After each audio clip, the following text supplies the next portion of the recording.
Welcome to the NewTubers podcast, the premier small YouTuber community, helping up-and-coming channels improve through critiques, feedback, and cooperation.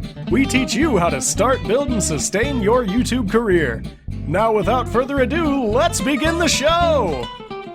Hi guys, my name is Moriarty. I'm part of the NewTuber staff, and in today's interview, we're going to be talking to Ryan Duffy, a part of the Vidme staff.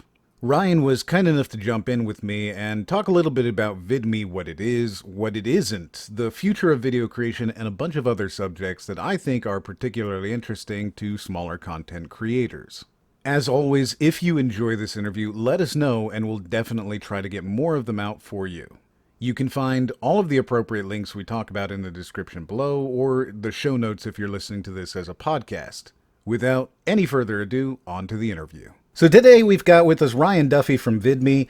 Go ahead and introduce yourself for me. Hi guys, excited to be here. And Ryan is one of the, I guess, are you a co-founder? Are you one of the directors? What do you do? Not a co-founder, that's Alex Benzer and Warren Schaefer are Vidme's co-founders. I head up the community team and manage all of our creator relations. So you're the one who's actually talking with us NewTubers. Yes, exactly. So tell me a little bit about what Vidme is, what it does, what it can do for a NewTuber who has never heard of Vidme. Absolutely. So Vidme is a new video platform, a lot like YouTube, Vimeo, Dailymotion to a lesser extent. It's an agnostic platform where users can come and upload their videos and join a new community. The current version of Vidme has existed since about September of last year. We've grown exponentially since then, and it's been really exciting to see a new thriving community coalesce natively on Vidme. So we have people connecting and collaborating here in this video community who would not have met or collaborated otherwise. They're making videos together, they're making podcasts together, and it's really exciting to see. Now, the Vidme community has been growing by leaps and bounds. I remember reading at one point that it was growing 20 to 30% a month. Not sure on the exact numbers off the top of my head, sorry about that, but sounds about right. We have been growing month over month by huge numbers, more and more users signing up for new accounts, more and more videos being uploaded and shared across the web. All of the key indicators of success are pointing in the right direction. So it's really validating to see that. The thing that has always been interesting to me is that Vidme doesn't really position itself as a competitor to YouTube. Yeah, that's right. And that's sort of a misconception out in the world. You know, we think there's more than enough room for 2 or 3 video communities on the internet. Each serves their own purpose. Obviously, YouTube is the 1,000-pound gorilla, and anyone who takes them on is probably going to lose ultimately, or at least in the short term. So we position Vidme as a parallel platform, another place to host your videos, to find new audiences. For example, if 1,000 people see a video that you post on Vidme today, that's probably 1,000 more that then we're going to see it all together, if that makes sense. Sure, so you don't see them as being the same audiences in the first place. Well, there's definitely some overlap in terms of just general internet video consumers, but by and large, they are 2 quite separate communities. And by virtue of our relatively smaller size, we find that the community here is quite a bit more benign, more supportive, generally a happier place to be, which is nice for us to see. And we find that it's a great place for people to connect and to form closer bonds with their fans. So sort of like the YouTube of old before they introduced Google Plus and you didn't have that social aspect anymore. A bit like that. I mean, we are technically a social network unto ourselves, but we do find that a lot of people compare us to the YouTube of old, which we take as a compliment. We admire YouTube. It's an incredible platform, and before the Google acquisition, it's clearly changed a lot in the past few years. But it was once a really community-focused place, and that's where we want to plant our flag, as a really creator-friendly, community-focused, creator-first community. This idea that you've got of the creator-first stuff, that's actually fairly new for Vidme. You guys have been around since like 2010. You were primarily, as far as I've seen, considered to be a place that you could do private videos with a cutoff date. That's actually another misconception. So There is some information online about Vidme being founded in 2010, but that's not true. There was another company actually called Vidme, which was in the video hosting space, although I'm not exactly sure what their business model was. But that company, I believe, folded up, and we were able to take that name. So when we were first founded, we actually did not have the Vidme name, Vidme. So we went by Vidme, Viddme, and that was founded in 2014. Eventually, we were able to acquire the single D Vidme name. And how the platform started was really as a simple uploading tool for the internet. A lot of people compared us to Imgur, the file sharing platform that's very popular among Redditors, created a really simple, frictionless process designed for Redditors to share images with the Reddit community. We wanted to provide the same function, but for video. So when we were first started in 2014, we were really focused on the utility model, similar to Imgur. So really simple, frictionless upload experience designed with the Reddit community specifically in mind. Drag and drop file uploading, automatic short link generation, and anonymous uploading if the user so chose. Now, I find that interesting because you actually have some Reddit founders helping Vidme. So it makes a lot of sense that you would have focused on that Reddit community in the beginning. Now you're not doing that so much anymore. You're moving on to trying to actually focus on original content. You're focusing on bringing in bigger creators. We've got people like Jaden Animations on your site now. Definitely. So it was quite exciting to see the number of people who embraced Vidme as a simple video share for especially within Reddit, but also across other sites on the web. So the utility model was quite successful early on, but it wasn't all we wanted to do. We saw a great opportunity to build another video community. At the time, if you think back a couple of years ago, if you're a video creator, if you're a YouTuber, you only have one choice where to host your videos, essentially, and that was on YouTube. You know, in any market, in any space, in any business or vertical, we think it's beneficial to the end user or the customer, if you will, for there to be choice. And we decided to focus away from this utility model of Vidme and really set out to build a community and platform focused tool for creators to not only share their videos, but to engage with and connect with other creators, and also find new fans to a place with a higher signal to noise ratio that wasn't quite so saturated with content, where it would be easier for their content that they worked so hard on to be discovered. You've had a lot of success with those smaller creators. We see a lot of them on there. There are people who are just Vidme fanatics. They talk about Vidme. They make videos about Vidme. You have an entire category called Vidme. And we've seen all of this kind of growth in that smaller creator. But with the larger creators, you've been approaching them, you've been bringing them in. It does look like they tend to struggle a little bit more on your platform. It's a balance. So we've seen huge numbers of relatively smaller creators come over organically, and that's really exciting for us.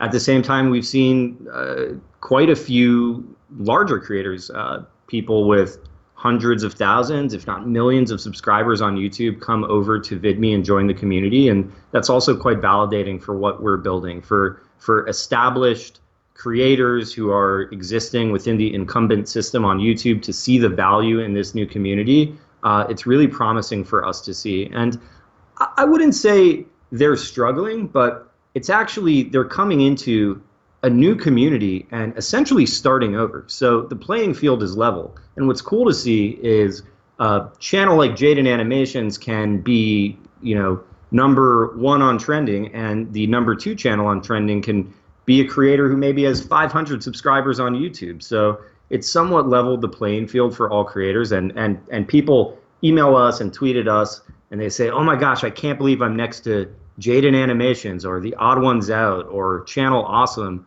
on your trending feed. It makes them feel really special and really cool, and makes us really happy to see that. So as with most of these different types of social media, whether it be Twitter or Facebook, a NewTuber needs to think about it as this is a completely separate ecology. It is not a YouTube environment. You're not coming in there and just bringing over your current fan base who are subscribed to you on YouTube. This is completely different. It's somewhere where you can go and make new fans, where you can find new collaborations and new stuff altogether. Similar to how we tell people don't go ahead and post the same stuff on Twitter, on Facebook, things like that. Right. People use Vidme in different ways. So there are creators who simply syndicate their content from YouTube to Vidme. So they'll upload essentially simultaneously on both platforms, and that's awesome. We also find a lot of people are uploading a day or two early on Vidme. So for their super fans, they're directing them to Vidme to see their videos first before they're released wider to the YouTube community. And then also, and this is our favorite, there's people making exclusive content for Vidme. Videos directed at and engaging directly with the Vidme community and its members. And that's really cool for us to see. You would agree then that if somebody's going to be a active part of Vidme, if they're really going to take advantage of Vidme as a platform, then they should be using that not as, say, myself, who uploads all of my videos en masse at the end of the month. Well, it's ultimately up to the individual. I would say you can be quite successful on Vidme, sharing the same content here that you do on YouTube or any other platform. The road to success really lies in community engagement. So getting involved with the people who are watching your videos, responding to comments, commenting on other channels, following other channels on Vidme, tipping them, subscribing to them, and connecting with people in a real and meaningful way, getting involved on our Twitter, getting involved on our subreddit. The community here is real, and that's not something that is built easily from scratch, but somehow we've managed to do it, and it's cool for us to see it coming together. And the advice I always give to new creators who are joining our community is get involved. Don't just post your videos here and walk away. Don't use it as a backup. Really engage with the other creators here, and you'll find that the community is extremely supportive, so collaborative, really benign. People here are super nice, and they want to help each other. I'm glad you brought up the tipping and monetization stuff, because you guys recently introduced monetization on the platform, which I think is one of the major things that was holding people back. They see YouTube as the bread and butter where they can actually make their money. So why would they want to split their viewership and have somebody watch it on your platform and then lose out on that money or that subscriber or whatever it is? So now that you've introduced that, do you see a difference in the way that you'll be reacting with these creators? Well, I'll back up and sort of explain our current monetization options and models. So first, we introduced individual tipping. So any creator can turn on a tip function beneath any of their videos, and that will allow them to receive tips from fans who are really generous and really excited about whatever video they put out. So these are one-off tips. They can be processed through credit card via Stripe or PayPal or even Bitcoin, and that will go directly into an account for that individual creator, and the tipper will receive high prominence underneath that video. So if I tip your video, my avatar will be right beneath the player, and everyone will see that I tipped you. I'm a super fan of Crime War. The second prong of the monetization model is recurring subscriptions. So it's a bit like Patreon, but built in natively to the video platform itself. And by virtue of the payment processor or the subscription processor being one and the same as the video platform, we're able to programmatically or automatically deliver some rewards to subscribers. So right now you receive a special badge on your avatar when you're commenting on videos of channels you're subscribed to, and it's also very easy for creators to mark videos as subscriber only. So a creator can create a private video only for his or her subscribers, and with one click of a toggle, it will be visible to all users, but only watchable to those who subscribe. We allow creators to set separate tiers, again, similar to Patreon. So you can have a $1 tier, a $5 tier, and a $10 tier for your super fans to support you on a recurring basis monthly. With that kind of paid video placement, you could theoretically start up like one of those businesses that sells tutorials, that sells swimming tutorials. Absolutely. Well, I don't know if you can teach swimming over the internet. Probably a bad idea. But exactly. So a savvy entrepreneurial creator can absolutely create videos that live behind a paywall, available only to his or her subscribers to access premium content, exclusive content, tutorials, you name it. So you've got a little bit of the Twitch subscriber in there, a little bit of the YouTube super chat, but you're applying those to VODs as well. Exactly. And the third prong of the monetization is ad revenue sharing, which we just released. And we're proud to say that we're one of very few creative platforms that provide all three of these different monetization options to its creators. Tips, recurring subscriptions, and of course, ad revenue sharing. So ad sharing was just launched within the last month. It's a huge initiative for us and probably the #1 most requested feature from the community. Direct fan support via tips and recurring subscriptions is great, but a lot of people aren't comfortable accepting donations from fans or soliciting donations from fans, and we understand that.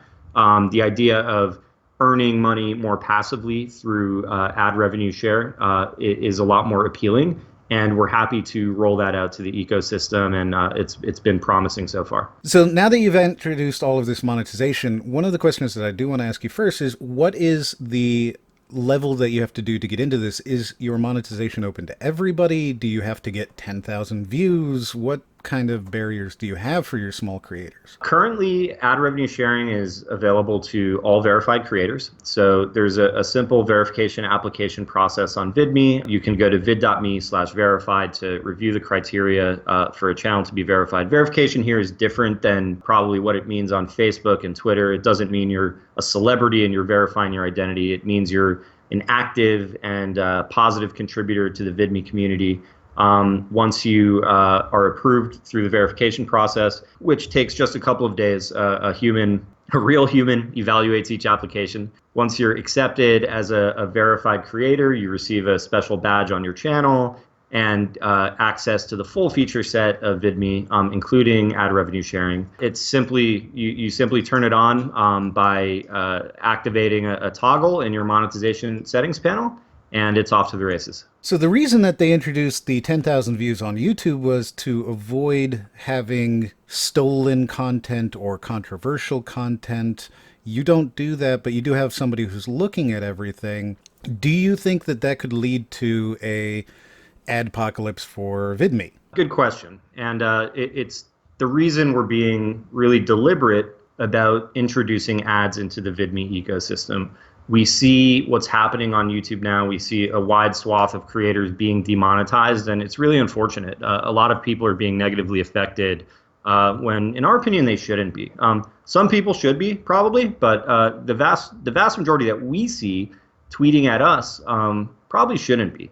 And we have the advantage coming in a few steps later in the game of looking back at what other platforms have done right, what they've done wrong, taking the best and eliminating the worst, and learning from these other platforms. We've, like I said, been really deliberate about introducing the ads into the ecosystem. That's why it's taken us a little bit to get here. We're not going straight into pre-roll and mid-roll ads. We're starting slow with simple display ads, testing various ad networks to see which work best for the Vidme community.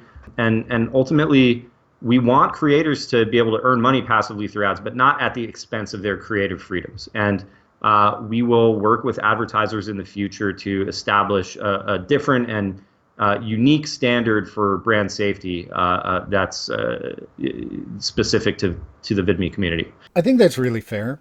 You guys have human beings who handle all your DMCA stuff. You don't have any sort of algorithm that's flagging things like Content ID, correct? Correct. So this is a huge point of differentiation for us, and something we're really proud of.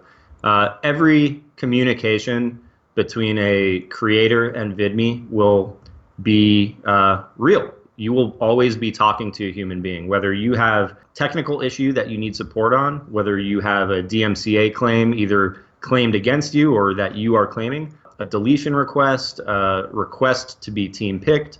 If you simply want to say hello and introduce yourself, you're always talking to a real person. It's something we're really proud of. It's something we work really hard on. Our entire team is all hands on deck to answer all of the different emails, tweets, Reddit posts, Facebook messages, what am I forgetting? Discord messages, et cetera, et cetera.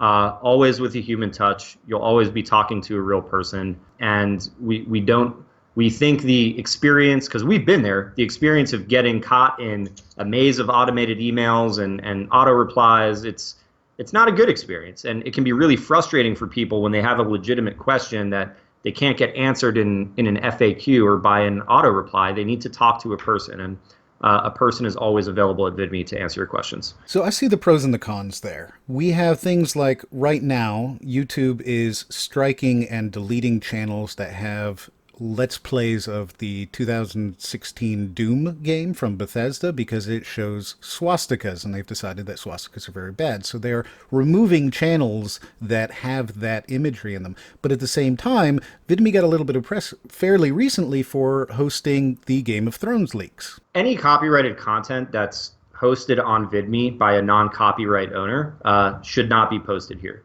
It's very clear in our terms of service and our community rules. You should only be posting content that you own or have the right to post. In those cases, we can't screen every single video. A human being can't screen every single video that's posted to the platform. The best we can do is react once we're made aware of it and a DMCA claim is made. And by law, we're required to act very quickly to all incoming DMCA claims. And in that case, we did. I gotta say, that sounded very rote, but I understand where you're coming from. Yeah, I mean, it is rote. It's a rote part of the business. We have thousands, tens of thousands, millions of videos being uploaded to Vidme. That's an area where, for any video platform, whether we're talking about Twitter, Facebook, YouTube, copyrighted content is going to be uploaded. We react to all incoming claims, and we'll take content down that's infringing. That's not welcome here, and it's a clear violation of the rules. Users who are engaged in that activity, their accounts will be suspended. Vidme is a community for original content. So you've decided to err on the side of the creator and hope that they are mature enough to be able to upload their stuff, have that freedom of speech, so that they're not seeing their Doom Let's Play being taken down for swastikas. Instead, you're willing to risk the fact that you'll have some copyright material uploaded, but you hope to respond to them quickly. Well, it's not a risk that copyrighted material will be uploaded to a user-generated video platform. It's just a reality of the business. So we take that content down as we're made aware of it, and we will disable accounts that are in violation of our rules. And again, it's a community for original creative content. We built this platform to support creators, not pirates or copyright infringers. And do you think that the human being actually looking at everything for your verification process helps with that? Yeah, I would say it's helpful in that. So one of the things that Vidme has always done, and I think it is probably the most endearing part of your entire platform, it's the thing that actually makes me look at it and laugh, and that is your advertising and the way that you respond to creators. For example, the response that you guys did to Keemstar's creation when he said moving to Vidme was like moving from Madison Square Garden to playing at a 8-year-old's birthday party. And you guys put out a video where you had clipped that, and then you showed an 8-year-old's birthday party and said, sorry, Keemstar's not coming. Where does that kind of mentality come from, where you're willing to play with the expectations of creators, where you're willing to accept and own the mistakes that you guys have had? You've always been very upfront about the problems that Vidme has come up against and the way that you're going to move forward. Is that a cultural thing? Where does it come from? I would say definitely it's a cultural thing. We're in the position of the underdog fighting against the 1,000-pound gorilla, like I said. We're not fighting against them, but we are in the same space competitively, I guess you could say.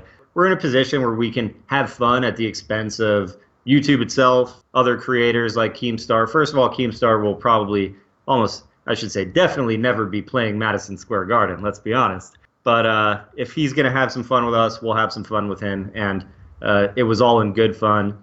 People really seem to love it. And we love to put out little things like that. Our fans and creators in our community really get a kick out of it, and so do we. The advertising's brilliant. You always say that you have humans, and then you show a human with his mouth moving like a robot or an alien. It's all very, very witty, and you really do poke fun at both yourselves, at YouTube, at the entire industry. I think it's very well done.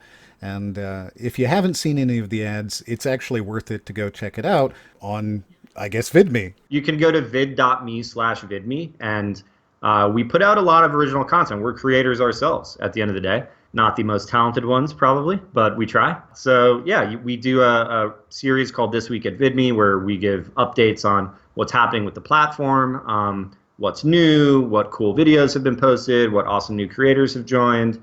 We do funny little sketches.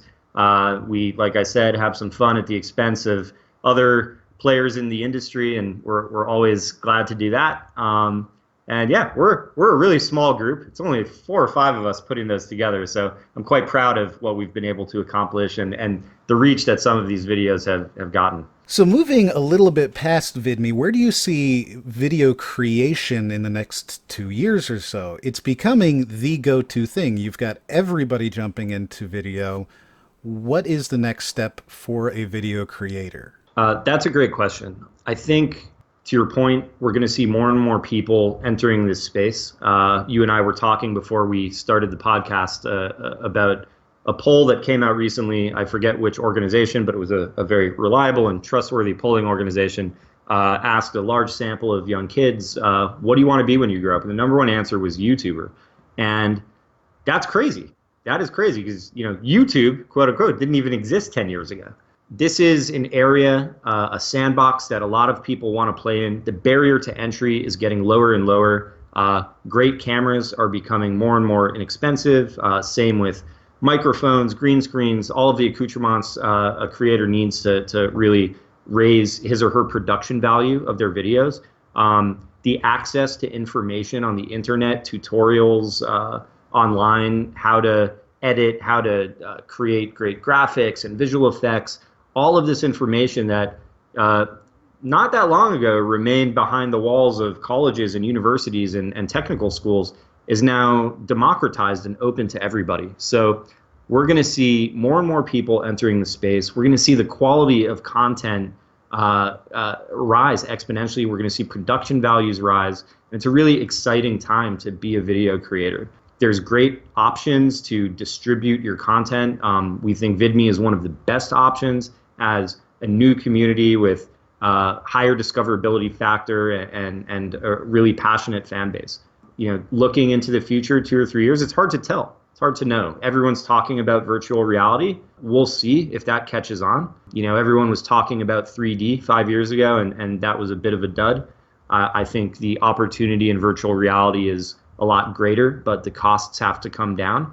And who knows? A few years in the future, we might get into virtual reality. You never know. Video creation is not dead. It is absolutely at the beginning. We didn't have 2006 and then that was it. Everybody jumped into YouTube at 2006 and those are the people who have created and they're the millionaires now. People forget that even PewDiePie only started in 2011, 2012. Video creation overall is absolutely not dead. It is moving forward faster than ever and it's going to grow almost certainly exponentially over the next 2 years. Absolutely. It's not going anywhere. It's actually video creation, video production, and multimedia in general is really the vocabulary of 2017 and will be the vocabulary moving forward. When you and I were kids, because we're old men, we wrote our book reports with a pencil and paper and we turned them in. Nowadays, kids are doing elaborate, highly detailed and technical multimedia presentations when they're in middle school. And it's super impressive to see some of these things. And that skill set is going to become more and more commonplace among younger kids. I absolutely agree with you. But then again, I wouldn't be here if I didn't. I'm right there with you. I think that we've got a huge future in video And it is absolutely not too late to jump in. It is the right time to jump in. But when people are just now starting to say, I want to be a YouTuber, and they've been saying they want to be an actor for 80 years, I think now is really the time to jump in. It will always be a great time to jump in, to express yourself creatively through whatever medium. It is, I think, an important part of life and a great outlet for everybody. For younger kids, for people who are new to the content creation game, I have to put on my salesman hat a little bit and really tout Vidme as a great new platform for you to try out as you're starting out. Other platforms, having been around for so long, are really top heavy right now. The signal to noise ratio is really low. They're quite saturated, and the discoverability factor is quite a bit lower. Vidme offers a relatively smaller community where new creators can jump on board and hopefully grow at a faster clip than they can otherwise. Just to clarify, when we're talking smaller creation pool, we're not talking about 10,000 users. Vidme is smaller than YouTube because YouTube has 3 billion viewers, whereas Vidme has tens of millions. Exactly. So our viewership base is in the tens of millions, and we have hundreds of thousands of creators on the platform. So I did just want to clarify that so that you didn't sound like you were talking about a community of 1,000 people. Oh, no, not at all. I use the word relatively smaller, but in the scheme of the internet and platforms, we're doing quite well, and we're proud of that, and we hope to grow. But now is a good time, being relatively smaller compared to other platforms, to try out new things, to experiment, and to engage with a newer, more highly engaged and cohesive community on Vidme. I think that's about all of the time that we have today. However, I do want to thank you, Ryan, for coming in here. If somebody wants to get a hold of you, how can they do that?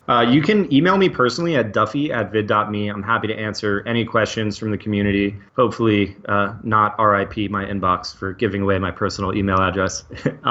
Otherwise, you just want to say hello, have general questions about the platform, you can email us at creators@vid.me. We'll do our best to get back to everybody as soon as possible. Also, feel free to post in our subreddit. That's reddit/r/Vidme. You can reach us on all social media at Vidme. And we're happy and excited to talk to the NewTubers community, answer your questions, and help you get a leg up as you join the community. I want to thank Ryan for taking the time to come on and chat with us a little bit about Vidme, about YouTube, about video creation overall. As stated in the beginning, all of the links are in the description below, or the show notes if you're listening on podcast. Let us know if you'd like more of these interviews with different industry members. My name is Moriarty, and I look forward to seeing you in the community. Thanks for listening to the NewTubers podcast. Come back every 2 weeks for more tips, tricks, and advice on starting, building, and sustaining your YouTube career. Visit us on reddit.com/r/NewTubers or on YouTube. See you next time.